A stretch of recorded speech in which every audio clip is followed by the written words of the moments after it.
Albert Stoltz, a prominent director with a reputation for unconventional methods, stood at the center of a small rehearsal hall in downtown Louisville. He had invited 10 performers to undertake a production unlike any they had attempted. He intended to stage a piece about a shape-shifting being that tested human consciousness. He had insisted that no one involved would sleep until the performance reached its climactic finale.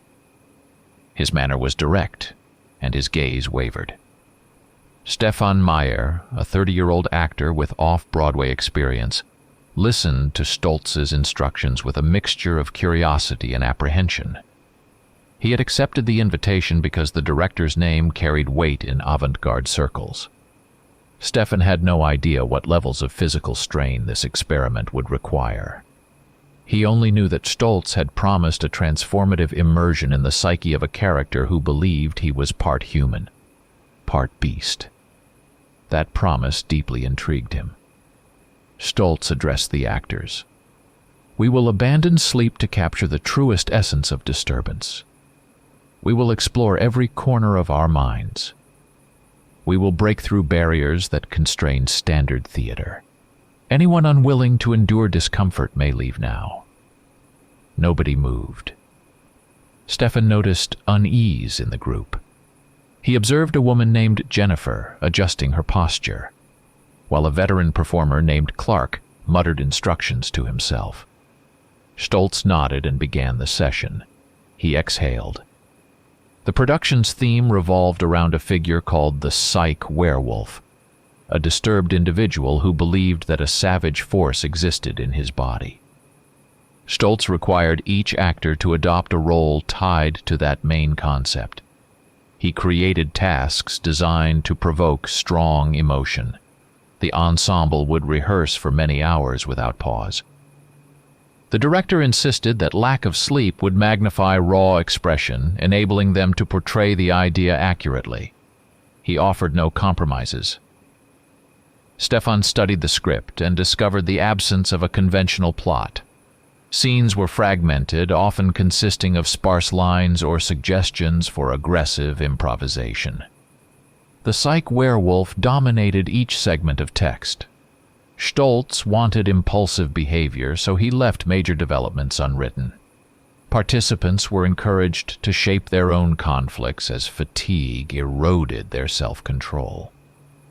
Stefan had experienced challenging workshops before, but this was the first time a director demanded absolute sleeplessness. Uncertainty lingered. At midnight, Stoltz locked the doors from within. He declared that no one would exit until the final act was complete. He assured everyone that supplies would be provided, but rest was out of reach. Intense lights in the hallways would remain active at all times. Discarded props lined the corridors, including crude wolf masks and medical restraints. Stefan sensed tension in his body. Concern surfaced when he realized there was no turning back. Nobody understood how Stoltz would evaluate their work. He had mentioned possible video recordings, but Stefan spotted only 2 outdated cameras near the seats. He suspected hidden equipment might track their progress. Jennifer asked in a low voice if they would have scheduled breaks. Stoltz looked at her and said, "We will not stop." His statement ended the discussion. The group began to comprehend the severity of this plan. Exhaustion affected their posture very noticeably. Stefan lingered by a cracked mirror, observing himself under the unrelenting lights. He considered the role he had accepted. The character was an agitated person who believed in an internal predator. Stefan inhaled and tried to manage his discomfort. He recognized that this was a professional engagement. He could leave, but that would damage his standing. He resolved to continue and see if Stoltz's intense approach would potentially produce meaningful insights for the entire cast. Stoltz summoned everyone into a circle. He assigned unstructured exercises meant to provoke disturbance. Each participant stood in the center and recounted a distressing memory. Stefan listened as individuals described unresolved guilt or unspoken shame. Stoltz seldom interrupted. He wrote observations in a small notebook while the actors revealed personal details. The discomfort intensified, but nobody questioned the objective. The group felt the weight of their commitment. Alertness waned, and confusion threatened to further increase. Hours crawled by without pause. Stefan sensed the early symptoms of mental strain. He could not recall the current time. Stoltz insisted they continue until sunrise. He said this was merely the first trial. When the group finally dispersed, Stefan and his colleagues realized that the real ordeal had only started. The director's experiment demanded more than performance. It required relinquishing comfort. None of them comprehended the extent of this radical undertaking. They felt uncertain. The troupe traveled 30 miles southeast to an abandoned psychiatric hospital in rural Kentucky. The structure loomed at the end of a narrow road bordered by tall grass and tangled shrubs. Stoltz had chosen this facility for its hidden history and stark atmosphere. Local rumors claimed that unethical experiments once took place there. The building's crumbling walls bore layers of dust and peeling paint. A locked gate surrounded the property, lending a claustrophobic feeling. Stefan and the others arrived close to dusk. The sky was tinted with deep red, and the wind carried a chill that cut through their thin jackets. Stoltz instructed them to unload props and personal items, then guided them into the hospital's entrance hall. Shadows stretched across the broken floor tiles. The corridors smelled of mildew and neglect. A distant echo hinted at emptiness. Each step sounded louder than expected, and nobody felt at ease. The group followed Stoltz into a large waiting room with scattered chairs and a few overturned tables. He announced that this location would serve as their base of operations. He insisted that the building's grim past would enhance their immersion. He reminded them that sleep remained strictly off-limits. Stefan surveyed the stained walls and noted the thick grime in each corner. He felt an odd weight in his chest, but attributed it to exhaustion. Old patient files were scattered along several corridors. Clark gathered a few folders and flipped through them absent-mindedly. He found pages detailing unusual treatments. Electroshock procedures were mentioned, along with references to forced isolation. Jennifer discovered a chart describing experimental medication that was never approved by medical boards. Stoltz encouraged them to keep searching for any documents that might deepen their understanding of previous experiments. He said these resources could inform their performances. As they ventured farther, the hallways narrowed and the temperature dropped. Rusty gurneys and broken wheelchairs cluttered the passageways. Dim emergency lighting flickered overhead, casting uneven illumination. Stefan tried to maintain focus, but the oppressive atmosphere pricked at his nerves. Jennifer paused near an old bulletin board plastered with cryptic memos. She pointed out sketches of canine teeth and references to something bestial. Stoltz quietly observed her reaction but offered no explanation.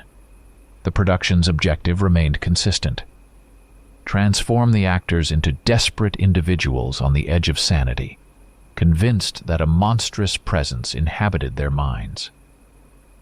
Stoltz believed this decaying psychiatric facility was the perfect stage. He claimed that the walls themselves contained echoes of anguish. He wanted the cast to absorb those vibrations. Stefan walked past shattered windows that revealed an overgrown courtyard.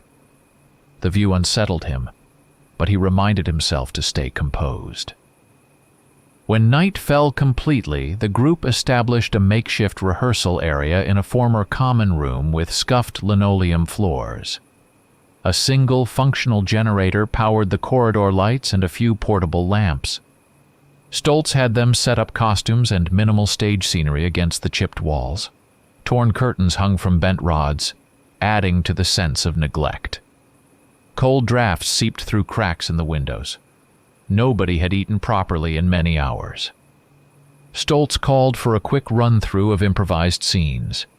He instructed Jennifer and Clark to reenact a confrontation between two patients who believed a werewolf roamed the corridors. They struggled to keep their emotions steady.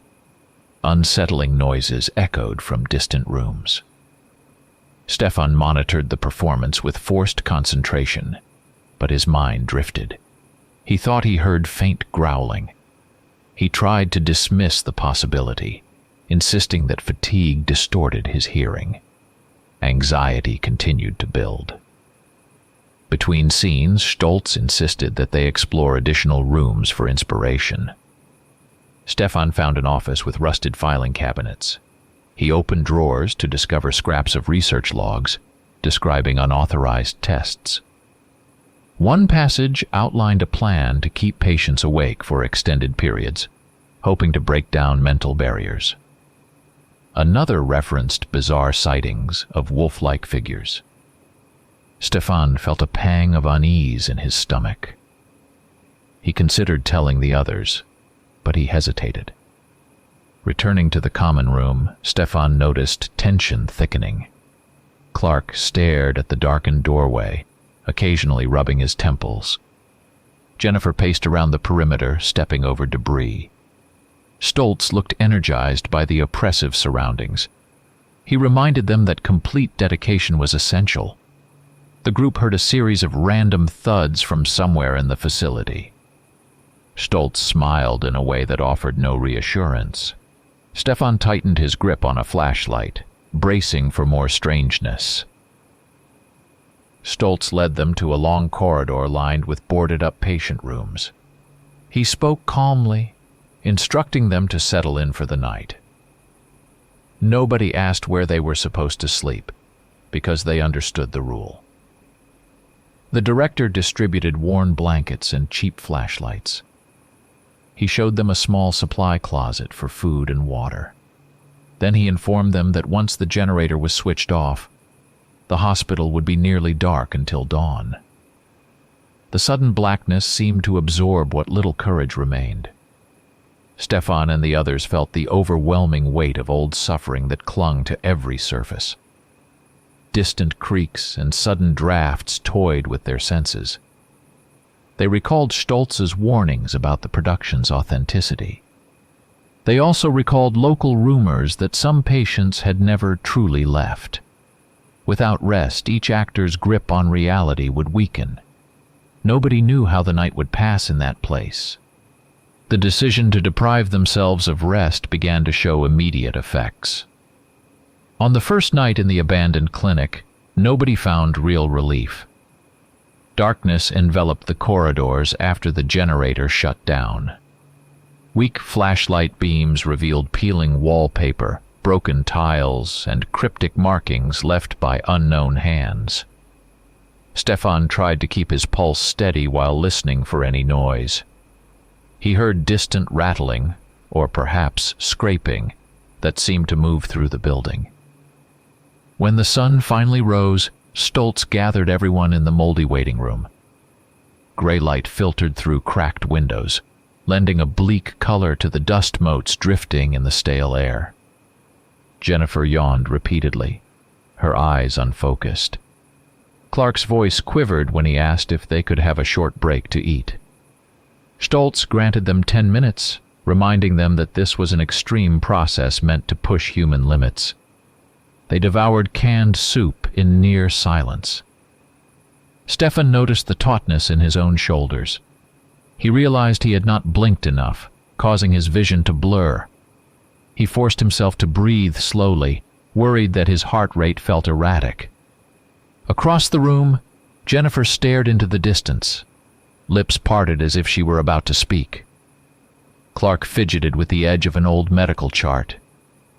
The group's frayed state was undeniable. Stoltz initiated the next round of exercises. He demanded they recount their worst nightmares while remaining upright. Each actor spoke haltingly, as if summoning memories from a fog. Stefan described recurring dreams of pursuing a dark figure down endless hallways. Jennifer admitted she dreamt of sharp teeth gnashing somewhere behind her. Clark whispered about large canine shadows that flickered across the walls of his childhood home. The atmosphere thickened with unease. Suddenly, a scraping noise interrupted the session. It came from a corridor leading to the old treatment wing. Stoltz smiled faintly and asked if anyone felt brave enough to investigate. Stefan volunteered, motivated by a sense of responsibility. He stepped into the hall, flashlight ready. The passage was littered with broken glass and fallen ceiling tiles. A door at the far end stood ajar, revealing a small office. The scraping sound had ceased. Stefan advanced cautiously, nerves on edge. The office contained a rusted desk, toppled file cabinets, and shredded papers. He found an old photograph on the floor. It depicted several medical staff members wearing outdated uniforms. An emblem resembling a wolf's head was stamped in one corner. Stefan swallowed hard. He noticed dark streaks on the wall as though someone had struck the plaster with ferocious force. Then he heard a muffled shuffle behind him. Whirling around, he saw nobody. He exhaled, convinced his fatigue was triggering illusions. He snatched the photograph and returned to the others.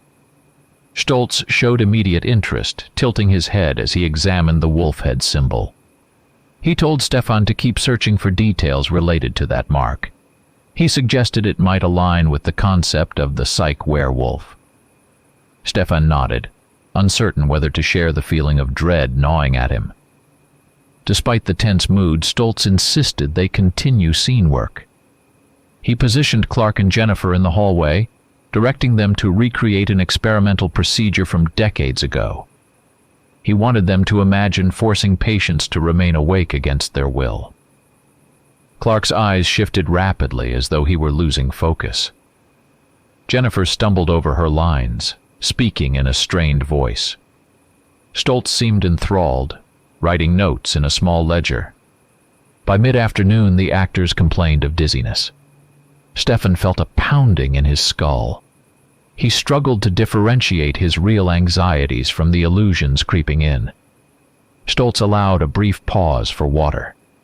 During that pause, Clark blurted out that he had glimpsed something with fur moving in the shadows beyond the broken windows. Jennifer tried to dismiss it as a trick of the light, but her expression betrayed growing unease. Stoltz regarded Clark with intense interest. He pressed for details, but Clark offered only shaky remarks about a large, dog-like shape. Stefan recalled the faint growling he thought he had heard the previous evening. He said nothing. He sensed that Stoltz was quietly encouraging their hysteria, fascinated by the authenticity of their reactions. Tension thickened, feeding into a collective wariness. The building's silence broke sporadically with strange echoes. Night descended again, and the group huddled in the makeshift rehearsal space. Flickering lamps cast distorted shadows on the walls. Nobody suggested stopping because Stoltz's iron will dominated the project. Stefan tried to keep his thoughts organized. He stepped outside the common room for a moment to clear his head. He peered down a dark corridor and thought he saw movement. A silhouette seemed to crouch near the corner before vanishing into nothing. On the fourth day without proper rest, the deterioration among the cast became more pronounced. Conversations were disjointed, and small arguments flared over trivial matters. Bodies slumped against walls and eyes fluttered with exhaustion. Stoltz urged them onward, insisting that these symptoms would enhance their portrayals of tormented individuals. He believed the abandoned clinic's history added potent realism. He also believed that their mental fragility served the psych werewolf narrative. Amid this frailty, Stefan discovered a stack of yellowed documents in a locked cabinet. He had broken the lock with a crowbar he found in a supply closet. The papers detailed classified experiments undertaken decades ago. Stefan skimmed references to enforced sleeplessness, intravenous administrations, and unorthodox therapeutic practices. He saw repeated references to a primal beast lurking inside certain patients. These accounts described how the staff attempted to harness it through rituals and injections. One passage described how the doctors starved patients of rest for days at a time, hoping to expose a doorway to hidden dimensions. They recorded sightings of dark shapes that resembled large canines.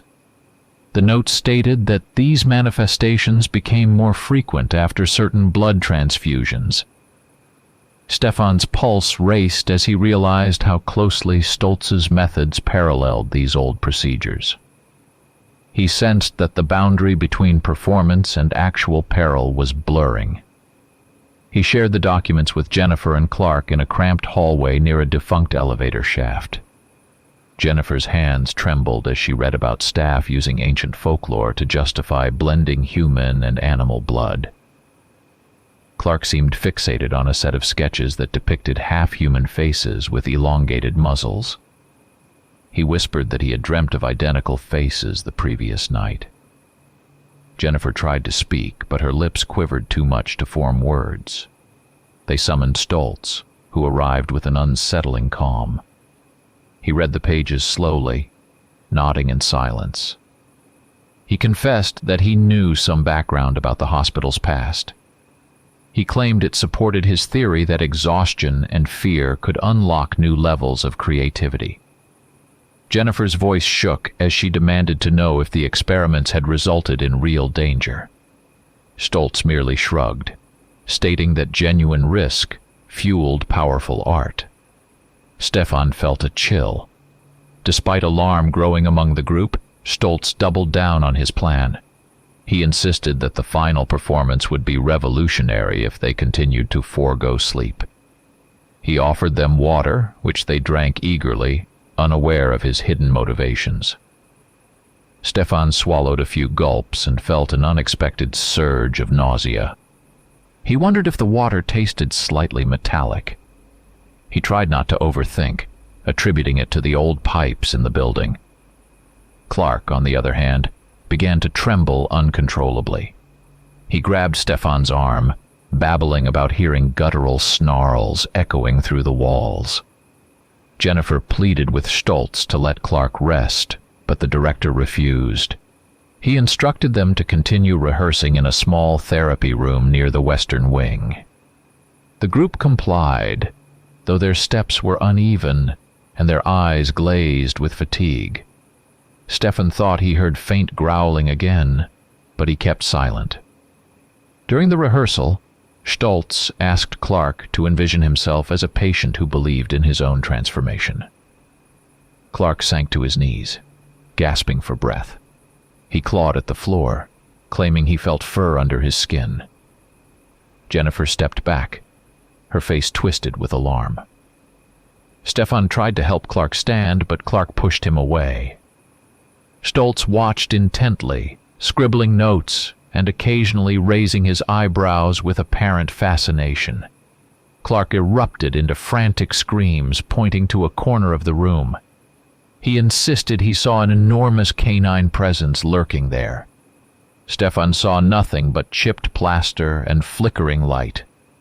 Clark's shouts escalated, echoing down the corridor. Then he bolted out of the room, stumbling into the hallway. Stefan and Jennifer chased after him, but they lost sight of him in the labyrinth of identical doors. Stoltz did not move from his spot. Hours passed without any sign of Clark. The group split into pairs, searching the hospital's maze of corridors.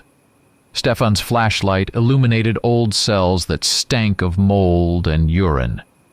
He found no trace of Clark, only scraps of shredded paper. Jennifer eventually called out that she had discovered him in a locked isolation ward. He lay huddled in a corner, muttering disjointed words about wolves and sharp teeth. Dried streaks of blood marked his fingertips. They coaxed Clark back to the main therapy room. His eyes were wild, and he spoke incoherently.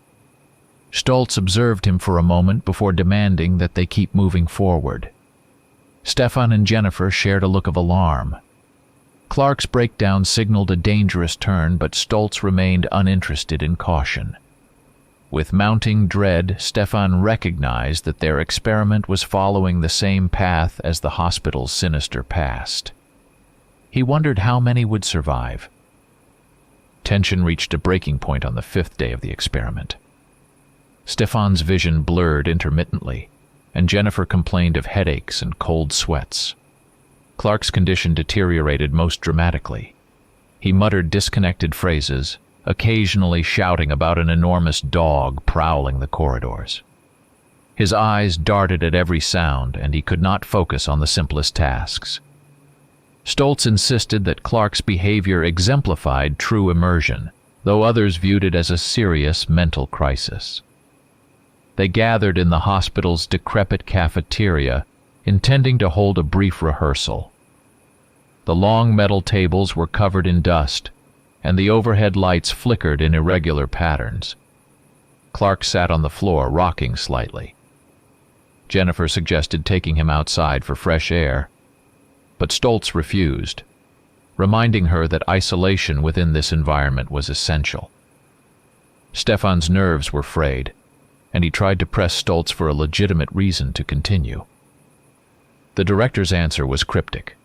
"We are nearing the threshold," Stoltz said quietly, glancing at Clark. "This is the moment I have been waiting for." He jotted notes into his ever-present ledger, ignoring Clark's agitated mumbling. Stefan sensed that Stoltz wanted Clark's breakdown to intensify. Jennifer's protest died in her throat when Clark suddenly howled. The shrill sound reverberated against the cracked walls. A sense of shock and confusion froze everyone in place. Clark scrambled to his feet and fled the cafeteria, leaving footprints in the dust. Stefan and Jennifer exchanged alarmed looks, then raced after him. Stoltz trailed behind them at a leisurely pace. Clark dashed through a corridor that led to patient dormitories. The hallway was scattered with old bed frames, and sagging mattresses blocked several doorways. Torn curtains flapped in a draft. The single functioning light bulb in that stretch of hallway revealed Clark's silhouette. He spun around, eyes wide with panic. "He's here," Clark rasped, pointing at a darkened corner. Stefan saw no one. Jennifer stepped forward, attempting to calm Clark, but he pushed her away and hurried through an open door at the end of the hall.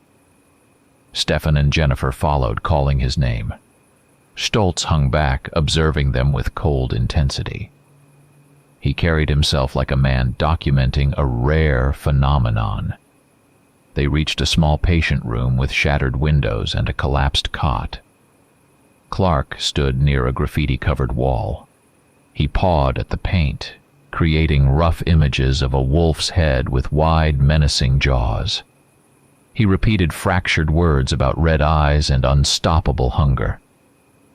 Jennifer tried to soothe him, placing a hand on his shoulder. He jerked away and slammed his fist against the wall, opening cuts on his knuckles.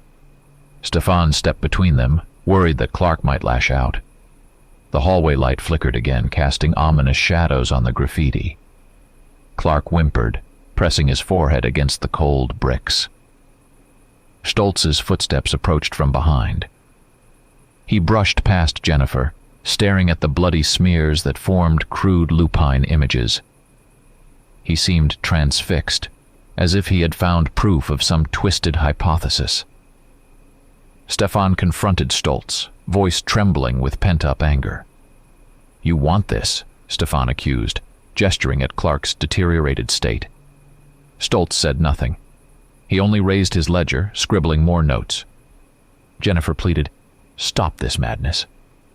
Stoltz responded by waving a dismissive hand. Clark let out another strangled moan. He grasped at the wall until his nails scraped the surface. Blood streaked across the faded paint. Stefan willed himself to stay level-headed, but dread prickled his spine. Without warning, Clark bolted once more, darting into the corridor. A trail of blood droplets followed his path. Stefan and Jennifer exchanged frantic glances, then sprinted after him. Stoltz remained behind, scanning the room like a scientist studying vital clues. Down the corridor, the dull thuds of Clark's footfalls echoed. The hospital's labyrinthine layout offered countless places to hide or become lost. They discovered Clark in an old ward labeled Behavioral Observation. He had cornered himself by a locked exit door, clawing at it as though he believed it might open with enough force. His breath sounded ragged, and he repeated, "He's coming," over and over. Stefan reached out, placing a careful hand on Clark's back. Clark's head jerked up, eyes frantic. He screeched that the beast was upon them. Jennifer saw his hands shaking uncontrollably. Moments later, Clark collapsed. His body shuddered, and he spoke in broken phrases about fur, teeth, and unstoppable violence. Jennifer tried to cradle him, but he flailed his arms in panic. Stefan lowered himself, attempting to support Clark's trembling frame. A horrifying shriek tore from Clark's throat. Then he fell silent, eyes rolling back. Jennifer pressed her fingers to his neck. His pulse was faint, but present. Her tears slipped onto the grimy floor. Stoltz arrived, stepping around the scene with detached composure. He knelt beside Clark and checked his vital signs. After a moment, he jotted something else in his ledger. "We continue," Stoltz declared, as though Clark's collapse was inconsequential. Stefan and Jennifer glared at him, appalled by his lack of empathy. In that instant, they both realized this production had become more than theater. It was a descent into a reality laced with predatory danger. Stefan's body felt as though it were disintegrating from within. He had not slept in what felt like an eternity, and every cell of his being pulsed with nauseating fatigue. The corridors of the hospital seemed to shift under his gaze, and chipped paint along the walls appeared to ripple. Clark, now lost in his own madness, lay motionless in a dark corner. Jennifer hovered nearby, eyes wide. Stoltz, perched beside them, scribbled observations with a meticulous hand. Stefan tried to speak, but his words dissolved. Only a faint rasp actually emerged. He turned from the scene, determined to escape the suffocating tension. In the hallway, something caught his attention. Shapes that appeared human, yet wore disturbingly lifelike animal heads. They lingered at the fringes of the flickering light, watching. Stefan froze. Were these illusions conjured by his delirium, or intruders hidden within the building's shadows? He rubbed his eyelids, hoping they would vanish. They remained. Their masked faces seemed to merge with the darkness. He glanced back toward Jennifer, intending to alert her, but when he looked forward again, the eerie figures were gone. His mind reeled with confusion. He recalled the cryptic references to bestial blood transfusions that had once taken place here. The old files had detailed how staff injected animal fluids into patients in twisted experiments. Stefan imagined the stinging sensation of needles, the slow drip that might carry a predatory force through fragile veins. The notion made him shudder. In half-lucid flashes, he saw himself strapped to a gurney while faceless doctors inserted tubes brimming with crimson fluid. The line between personal nightmares and genuine history blurred, threatening to devour his sanity. As he crept through adjacent corridors, whispering voices seemed to emanate from vacant rooms. They spoke of ancient rites performed under the guise of treatment. Stefan shook his head, determined to maintain a grip on reality. Yet with each passing moment he felt an intangible presence probing his mind. It slithered through his thoughts, exploiting his exhaustion to burrow into deeper layers of consciousness. At times he sensed a faint stirring, as though another mind squirmed within him. The hospital's cold walls radiated an awareness that refused to let him remain himself. He recalled how Clark's ravings had mentioned an enormous dog-like specter. Stefan wondered if his own glimpses of masked shapes were connected to that ominous entity. Perhaps they were servants of something monstrous, or maybe they were illusions forging a path to madness. When he rejoined Jennifer, he found her trying to coax Clark to drink water. The dull overhead light revealed Clark's face twitching involuntarily. His eyes were distant, locked onto some terror that nobody else could see. Stoltz observed from afar, his quiet presence exuding a controlling authority over the unraveling group. Stefan kneeled beside Clark, hoping to offer comfort, but Clark recoiled as though Stefan were a threat. He pressed his palm to his temple, whispering about sinister chanting carried on the wind. Stefan strained to listen, hearing only faint rustling from the decaying building. He closed his eyes and felt a rising tide of panic. He recalled the times he once performed emotional roles. This, however, felt nothing like acting.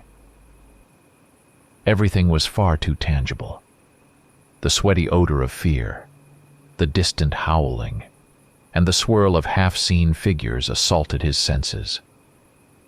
Night approached, though none could track time accurately anymore. Stefan wandered away from Jennifer and Clark, drawn by faint echoes that led him deeper into the hospital's recesses. He stepped into a darkened treatment room, illuminated only by a flickering lamp. Shadows danced across medical equipment. A rusted IV stand toppled against the wall, and a single chair sat in the corner. Stefan stepped closer and caught sight of a battered patient's chart. Reading its scribbled entries, he discovered references to ritual induction and vessel preparation. He felt dread coil in his stomach. A sudden noise in the hallway jolted him. He peered through the doorframe and glimpsed Stoltz engaged in a hushed conversation with his assistant, a lanky individual named Elliot. Stefan strained to hear them. He caught words like sacrifice and transformation. He heard Stoltz mention the mesmerizing effect of sleeplessness. Then came the phrase gateway for the beast. Stefan's heart pounded. He realized that whatever darkness once permeated these halls was being unleashed anew, and that Stoltz's obsession extended beyond artistic experimentation. The pit of Stefan's soul churned with dread. Night settled oppressively over the derelict psychiatric hospital. Stefan, too shaken to seek out the others, slipped into a side hallway lined with old offices. Faded plaques identified former physicians and administrators, their names now smeared with grime. The corridor's only light came from a flickering lamp that revealed battered doors, many with rusted hinges. Stefan tested one doorknob and found it unlocked. He stepped inside a cramped office, noticing an overturned chair and scattered folders. A moment later, muffled footsteps reached his ears. He moved behind a broken filing cabinet, pulse racing. Through a gap in the doorway, he spotted Stoltz entering with Elliot. Their voices were low, tense. Stefan inhaled, striving to remain invisible. He heard Stoltz mention the hospital's original staff who conducted forbidden procedures. The director described how he had learned of these rituals from obscure writings. "This building was crucial," Stoltz said, "and I chose it for a reason." Elliot asked about the blood. Stoltz answered calmly, explaining that he had been slipping it into the actor's food and drink from the start. Stefan's stomach lurched. He recalled the metallic tang in the water and understood it now. Stoltz believed that once a mind was deprived of sleep, it became more receptive to the beast's essence. Stefan pressed his back against the cabinet, his breathing erratic. He realized he and the others had become unwitting subjects in a reenactment of the hospital's darkest history. Stoltz continued, saying the animal blood came from a lineage considered primeval. He believed these savage origins harnessed raw power. When mixed with the delirium of sleeplessness, it could open a pathway to an otherworldly domain. Elliot questioned whether the process might fail, but Stoltz expressed unwavering confidence. The older records show that some patients crossed that threshold, he insisted. The result is unpredictable, but the transformation can happen. Stefan's legs trembled as the two men left the office. He waited until their footsteps faded, then collapsed onto the dusty floor. His mind reeled with the revelation that Stoltz had orchestrated every torment. Every haunting figure and every flicker of madness was part of a meticulously planned ritual. Stefan felt a surge of fury, but also fear. Stoltz knew more than any of them about the hospital's past. He had used them like pawns. Eventually, Stefan mustered the strength to emerge from the hiding spot. He stumbled through the hallway, searching for Jennifer. His mouth felt dry, his heart pounding erratically. He knew he had to warn her. He navigated the labyrinth of corridors, passing broken windows and shredded curtains. An oppressive silence weighed on the building. Only the occasional scuttling of rodents suggested any life existed within those walls. The old hospital breathed dread into every inch of darkness. He found Jennifer in a corner room trying to calm Clark, who lay curled on the floor, muttering nonsense. The stench of sweat and fear filled the air. Stefan knelt beside them, pressing a shaking hand to Jennifer's shoulder. In clipped whispers, he recounted what he had overheard. Jennifer's eyes widened with horror. She struggled to comprehend that Stoltz had knowingly replicated a vile experiment. When she realized they had been ingesting contaminated water, her face contorted in revulsion. Clark moaned, rolling onto his back. His eyes were bloodshot, and his lips trembled. He stared up at the ceiling, as though expecting a beast to pounce from above. Stefan and Jennifer exchanged looks of helplessness. Jennifer whispered that they had to escape. Yet as soon as she said it, a faint rumble echoed in the hallway. The building's doors were locked. Stoltz controlled the generator and the supply closet. They were captives. Stefan recalled the conversation about a threshold and a transformation. He feared that one of them, perhaps Clark, might be nearing that point.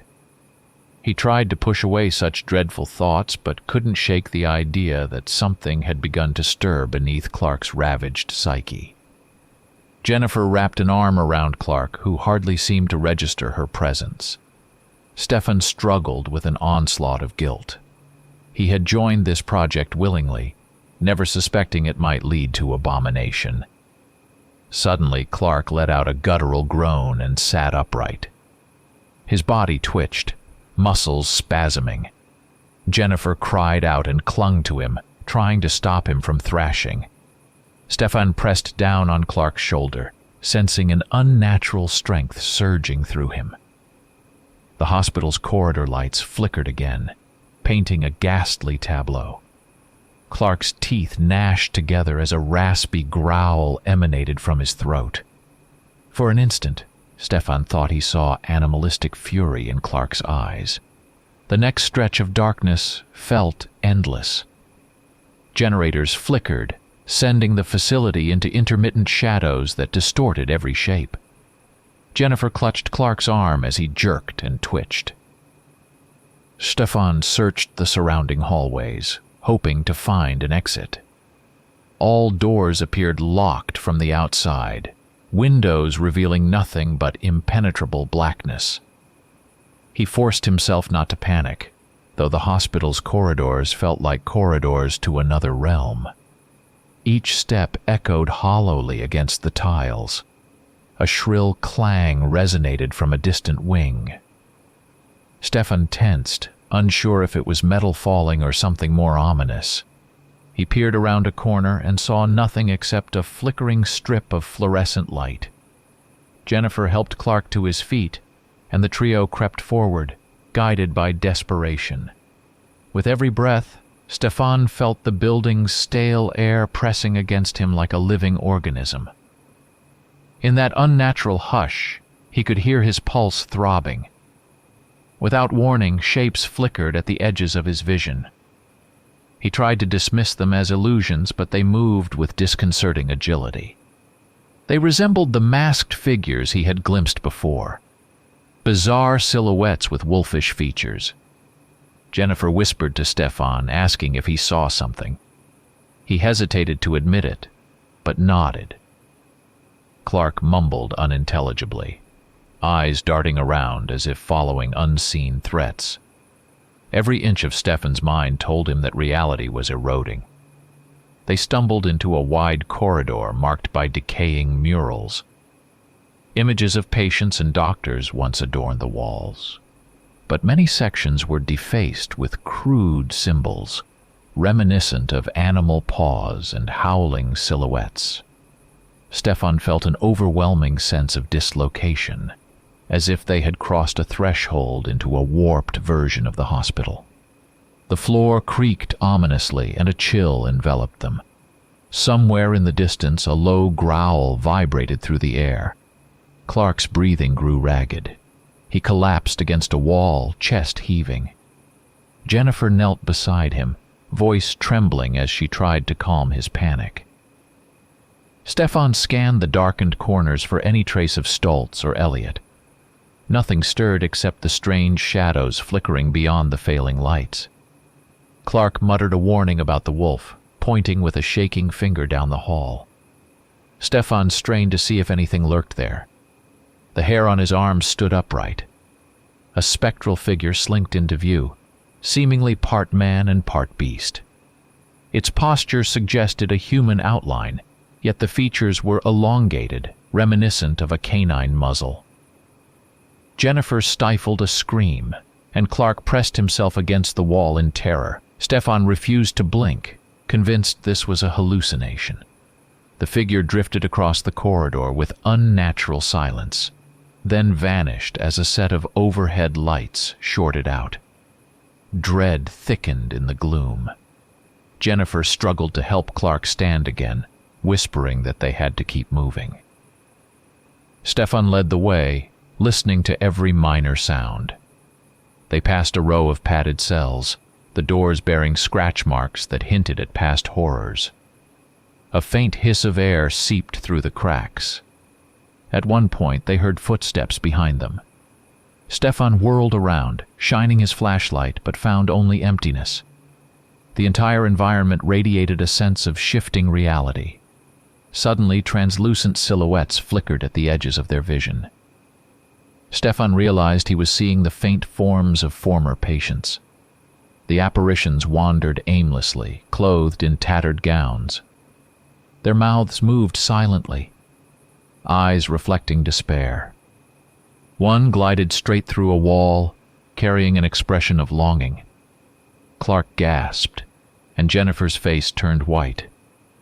Stefan felt a tug of pity for these restless spirits, caught between worlds.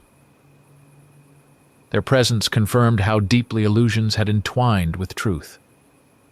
One phantom paused, regarding them with hollow eyes. Stefan thought he heard faint words. "They feed him." The ghost's voice was like a distant echo. Then it dissolved into swirling darkness. Jennifer shuddered. She whispered that the presence they felt must be that primal beast, feeding on the chaos these rituals unleashed. Stefan tried to swallow past the dryness in his throat. He realized that if they did not escape soon, they might share the fate of those specters. They reached a set of steel doors leading to what might have been the hospital's old administrative wing. Stefan tugged on the handle, finding it immovable. Clark let out a sudden snarl, seemingly triggered by frustration. Jennifer turned to him but froze upon seeing a feral gleam in his eyes. His pupils looked distorted, as if a savage force resided behind them. Stefan braced himself, uncertain whether Clark was still present in that trembling body. Stefan gripped Clark's shoulder, willing him to remain calm. A wild light flickered in Clark's eyes and his teeth clenched. Jennifer inhaled sharply, her voice faltering. She could sense how close Clark was to losing the last fragments of humanity. Another feral tremor passed through his body, but Stefan tightened his hold, whispering that they needed him to keep going. For a moment, Clark's expression softened. A strangled gasp escaped his lips, and he sank to his knees, shivering. A sudden commotion echoed from deeper in the hospital. Stefan tensed, suspecting Stoltz or Elliot was approaching. He stepped away from the locked steel doors, dragging Clark with him. Jennifer followed, heart thudding in her chest. They traversed a series of side corridors, some containing shattered equipment, others littered with abandoned patient files. At times, growls reverberated through the halls. Shadows morphed unpredictably, and flickering lights revealed partial glimpses of monstrous outlines. Finally, they entered a wide anteroom that held a battered reception desk. Stefan spotted a ring of keys lying on the floor near a toppled coat rack. He lunged forward, snatching them up with trembling hands. Jennifer's eyes gleamed with cautious hope. Before they could test any door, footsteps pounded from an adjacent corridor. Stoltz appeared, his face cast in stark relief by overhead fluorescence. Elliot lingered behind him, eyes dark with intensity. Stefan backed away, bracing for conflict. Stoltz raised a hand, his voice eerily calm. "We're close," he said, stepping closer. "I can feel the barrier weakening." Jennifer stood protectively by Clark, who cowered and babbled about unseen beasts. Stefan tightened his grip on the keys, refusing to relinquish them. He demanded Stoltz let them leave. Stoltz merely shook his head, explaining that their flight would ruin everything. He insisted they were on the verge of a transcendental moment. Jennifer shouted that she wanted out, that Clark was dying. Stoltz's gaze flickered with irritation. He advanced, but Stefan blocked his path. Stoltz's lips curled in a mixture of frustration and fervor. Elliot crept along the edge of the wall as though preparing to circle behind them. Stefan sensed desperation radiating from the director. He realized Stoltz would not let them exit voluntarily, for fear of losing his macabre experiment. The confrontation erupted. Stoltz lunged forward, attempting to wrench the keys from Stefan's hand. Jennifer cried out, huddling protectively around Clark. Stefan struggled, adrenaline surging through his exhausted limbs. He managed to elbow Stoltz in the ribs, forcing him back. Meanwhile, Elliot tried to grab Jennifer, but she dodged, slamming her shoulder into him. The chaotic scuffle kicked up dust that glimmered under the faltering lights. Stefan wrestled Stoltz to the ground, pinning him with trembling arms. The director cursed, spitting threats laced with mania. His ledger slipped from his coat pocket, pages scattering across the tiles. They bore scribbles about rituals, bestial blood, and unholy synergy. Stefan felt a surge of anger. He slammed Stoltz's head against the floor, shocking himself with his own violence. He remembered the many horrors inflicted on Clark, Jennifer, and himself under Stoltz's orchestrations. Jennifer, meanwhile, snatched a heavy piece of debris and swung it at Elliot, who crumpled. She rushed to Stefan's side. Clark remained on the floor, curled into a fetal position, moaning. Stefan pressed his forearm against Stoltz's throat, feeling the director's ragged breath against his skin. Stoltz sputtered and fought, but Stefan refused to loosen his grip. With a final burst of desperation, Stoltz flailed, then slumped. Stefan felt the tension leave Stoltz's body. They hauled themselves upright, hearts hammering. Elliot was unconscious or near enough, sprawled against the base of the shattered desk. Stoltz lay unmoving, his face pale. Jennifer kneeled to check his pulse, unsure if he was dead. She looked up at Stefan, her expression grim. Stefan kept quiet, the ring of keys clutched tightly in his fist. He glanced at Clark, who stared blankly at the carnage, eyes unfocused. Stefan motioned for Jennifer to help Clark. She pulled him up, supporting his trembling form. Together, they followed Stefan down a hallway toward what they hoped was the building's main exit. Stefan's flashlight flickered, casting wavering beams across the battered walls. At last, they reached a locked metal door. Stefan fumbled with the keys, cursing under his breath. One after another, the keys refused to fit until finally, a heavy click sounded. The door swung open onto a small landing that led outside. Yet the view beyond was strange and distorted. The moonlit parking lot looked warped, as if seen through a fishbowl lens. Stefan blinked, uncertain if he was still hallucinating. Jennifer led Clark out. The night air struck them with an uncanny stillness. The world smelled unreal, almost staged. Stefan's heart pounded as he stepped over the threshold.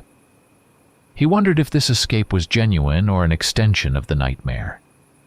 Stefan staggered into the open air, supporting Clark with one arm while Jennifer steadied them both. The night sky stretched overhead, but the stars seemed oddly distant, flickering like artificial lights. A warped sense of perspective warped the parking lot's dimensions, making every step feel uncertain. Broken asphalt shimmered as though reflecting an unseen moon. Stefan shivered, glancing at the boarded-up windows behind him. Had Stoltz really been left unconscious inside, or was that another illusion? They navigated a cracked pathway, passing what looked like a row of overgrown shrubs. Jennifer paused, searching for a way to reach the main road. Clark stared at his feet, occasionally releasing a low groan, as if the beast inside him still raged. Stefan clenched his jaw, recalling how the hospital's vile experiment had infected all of them. A wave of nausea welled up, but he forced himself to stay focused. Eventually, they spotted a chain-link fence standing about 20 yards away. Stefan, panting, guided them toward it. The fence was battered, with sections bending inward, yet the gate seemed intact. Jennifer shone her flashlight around, illuminating sagging grass and scattered debris. The glare revealed an exit sign, but it was twisted and half obscured by rust. Stefan stumbled forward, hands shaking as he tried to unlatch the gate. It held firm, secured with a hefty chain. Clark made a sudden noise, an almost canine whimper, collapsing to his knees near the fence. Jennifer crouched beside him, voice quivering, asking if he could stand. He turned his gaze upward, and for an instant, Stefan thought he saw a reflection of feral eyes. Then it was gone, replaced by exhaustion and confusion. Jennifer bit her lip, tears threatening to break free. She admitted she had no idea how to save him from that metamorphosis. A surge of adrenaline prompted Stefan to scramble along the fence line, searching for a weak spot. He found a gap near the corner, where the chain link had detached from a post. With a determined wrench, he pried the opening wider. Jennifer tugged Clark to his feet, guiding him through. Stefan followed, feeling the metal scrape his arms. The three emerged onto a deserted stretch of gravel that led away from the property. They walked a quarter-mile, stepping across potholes and broken glass. A faint glow on the horizon suggested the city was not far. Yet the atmosphere remained unsettling, as if an invisible veil blurred the boundary between real and unreal. Stefan heard distant sirens, or maybe it was the wind. Clark breathed heavily, occasionally stumbling. Jennifer held his arm, whispering words of encouragement that cracked with desperation. When they finally reached the outskirts of a small residential area, streetlights flickered overhead. The subdued hum of electric cables offered a semblance of normalcy. Yet everything looked too still. The houses on either side appeared strangely vacant, their windows dark. No dogs barked, no cars passed. Stefan felt as though they had stepped onto a stage set, meticulously constructed yet devoid of human life. He exchanged an uneasy glance with Jennifer. They approached a boarded-up convenience store. Its neon sign sputtered, barely illuminating the lot. Stefan glimpsed his reflection in a dusty window. The reflection twitched unnaturally, as though lagging behind his actual movements. Horrified, he stared, noticing that in the dim glow, his reflection crouched on all fours. Jennifer called his name, snapping him out of the trance. He turned away, heart pounding, unsure if he was still a man or something else.